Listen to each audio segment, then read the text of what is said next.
Christians living in unity, I think, can learn to respect other opinions. Certainly we address those things together. I think awareness of love of the brothers. During certain seasons, I have, again, brought these things to people's attention. During a recent election cycle here in the United States, there were some very strong opinions about who or should not be in the White House and which political party should take over for the other. And in our church, we were not all on the same page. I noted, said it up front, how interesting it is that right now in the parking lot, out front, I looked, there are bumper stickers for candidate A, and there are bumper stickers for candidate B, and there are bumper stickers espousing a third view. And we are here in the same room, worshiping the same God. Isn't that wonderful? That those issues that we hold firmly and strongly, we can still hold our convictions with great passion.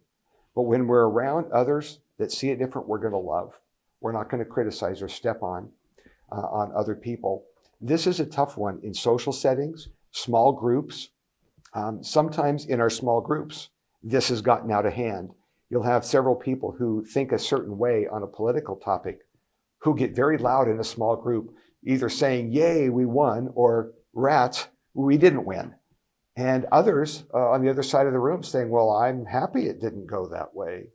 So my goodness, Christians need to learn to love their brothers and sisters, to be humble in how they carry themselves, and to refrain from saying some of these things in a public way. And may I add another area of caution, and that is social media.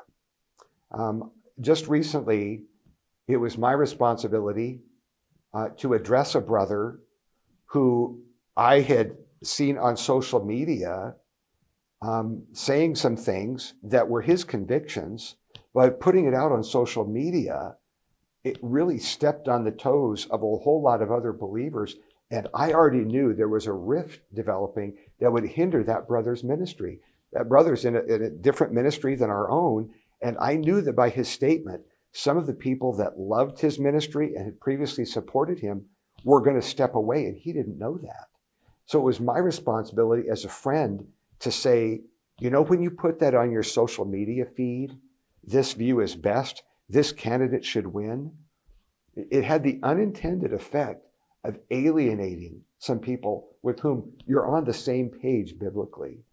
And so I reminded him, even in social media, let's be careful how we address things that cause division among brothers and sisters. Let's be kind, even in our public statements to people. I said to him, we have one voice, and I don't just mean our audible voice. We have one voice to use for the Savior, and we ought to be careful in ministry to use our voice for eternal matters, not for secondary things.